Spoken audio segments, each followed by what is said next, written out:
ఈరోజు బీఆర్ఎస్ నాయకులు అటు హరీష్ రావు గారు కానీ కౌశిక్ రెడ్డి కానీ వీళ్ళందరూ కూడా ఈ యొక్క నాటకానికి ఎందుకు పూనుకుర్రంటే రాష్ట్రంలో సంవత్సరంలో జరిగినటువంటి కార్యక్రమాల మీద రేవంత్ రెడ్డి గారు ప్రతి జిల్లాకు వెళ్లి అక్కడ జరిగినటువంటి కార్యక్రమాల ప్రదోత్సవాలు చేస్తుంటే వీళ్ళు ఓర్వలేక ఇక్కడ ఇందిరమ్మ ఇల్లులు కూడా పంచే ప్రయత్నం చేస్తుంటే ఈ రోజు ప్రజలను ఆ డెవలప్మెంట్ యాక్టివిటీ ఏదైతే చేస్తుర్రో చేసిన పనిని ఏదైతే ప్రజల మధ్యకి వెళ్లి చెప్పుకోవడానికి ప్రయత్నం చేస్తున్నటువంటి కాంగ్రెస్ లీడర్షిప్ ప్రయత్నాన్ని విఫలం చేయడానికే ఇదంతా కూడా నాటకం చేస్తున్నారు. ఎందుకంటే మీడియాను డైవర్ట్ చేయాలని మీడియా అటెన్షన్ కేవలం ఈ అరెస్ట్లకు ఈ గొడవలకు తావు తీయాలని చెప్పి వీళ్ళంతా వీళ్ళే పోయి పోలీస్ స్టేషన్లలో కేసులు పెట్టుడు, వీళ్ళంతా వీళ్ళే పోయి పోలీసు వాళ్ళని కూడా దూషించుడు, ఇలా చేసుకుంటూ పోయి తర్వాత ఒక అరెస్ట్ చేయడానికి ప్రయత్నం చేసినప్పుడు హరీష్ రావు గారు లాంటి వాళ్ళు అక్కడికి వెళ్లి ఏదో ఆపే ప్రయత్నం చేయడమో లేకపోతే కౌశిక్ రెడ్డి ఇంటి దగ్గరికి వెళ్లి ఈ యొక్క హంగామా చేయడం వల్ల రాష్ట్రంలో మీడియా అంతా కూడా ప్రభుత్వం చేసే కార్యక్రమాల వైపు కాకుండా వీళ్ళు చేసే వీధి నాటకాల వైపు చూపియాలన్న ఉద్దేశంతో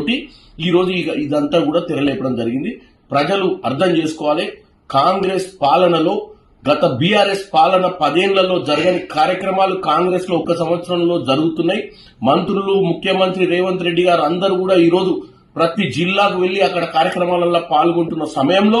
వీళ్ళు మొన్నటిదాకా ఏం చేయలేదని చెప్పి ప్రచారం చేసి అది విఫలం కావడంతో ఇలాంటి చిల్లర వల్లర నాటకాలను తెరెత్తారని తెలియజేస్తున్నాం. ఈ రోజు బీఆర్ఎస్ నాయకులు అటు హరీష్ రావు గారు కానీ కౌశిక్ రెడ్డి కానీ వీళ్ళందరూ కూడా ఈ యొక్క నాటకానికి ఎందుకు పూనుకుర్రంటే రాష్ట్రంలో సంవత్సరంలో జరిగినటువంటి కార్యక్రమాల మీద రేవంత్ రెడ్డి గారు ప్రతి జిల్లాకు వెళ్లి అక్కడ జరిగినటువంటి కార్యక్రమాల ప్రదోత్సవాలు చేస్తుంటే వీళ్ళు ఓర్వలేక ఇక్కడ ఇందిరమ్మ ఇల్లులు కూడా పంచే ప్రయత్నం చేస్తుంటే ఈ రోజు ప్రజలను ఆ డెవలప్మెంట్ యాక్టివిటీ ఏదైతే చేస్తుర్రో చేసిన పనిని ఏదైతే ప్రజల మధ్యకి వెళ్లి చెప్పుకోవడానికి ప్రయత్నం చేస్తున్నటువంటి కాంగ్రెస్ లీడర్షిప్ ప్రయత్నాన్ని విఫలం చేయడానికే ఇదంతా కూడా నాటకం చేస్తున్నారు. ఎందుకంటే మీడియాను డైవర్ట్ చేయాలని మీడియా అటెన్షన్ కేవలం ఈ అరెస్ట్లకు ఈ గొడవలకు తావు తీయాలని చెప్పి వీళ్ళంతా వీళ్ళే పోయి పోలీస్ స్టేషన్లలో కేసులు పెట్టుడు, వీళ్ళంతా వీళ్ళే పోయి పోలీసు వాళ్ళని కూడా దూషించుడు, ఇలా చేసుకుంటూ పోయి తర్వాత ఒక అరెస్ట్ చేయడానికి ప్రయత్నం చేసినప్పుడు హరీష్ రావు గారు లాంటి వాళ్ళు అక్కడికి వెళ్లి ఏదో ఆపే ప్రయత్నం చేయడమో లేకపోతే కౌశిక్ రెడ్డి ఇంటి దగ్గరికి వెళ్లి ఈ యొక్క హంగామా చేయడం వల్ల రాష్ట్రంలో మీడియా అంతా కూడా ప్రభుత్వం చేసే కార్యక్రమాల వైపు కాకుండా వీళ్ళు చేసే వీధి నాటకాల వైపు చూపియాలన్న ఉద్దేశంతో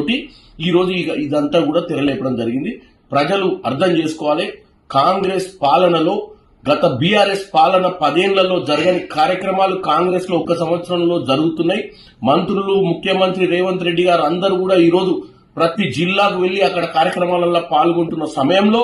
వీళ్ళు మొన్నటిదాకా ఏం చేయలేదని చెప్పి ప్రచారం చేసి అది విఫలం కావడంతో ఇలాంటి చిల్లర వల్లర నాటకాలను తెరెత్తారని తెలియజేస్తున్నాం.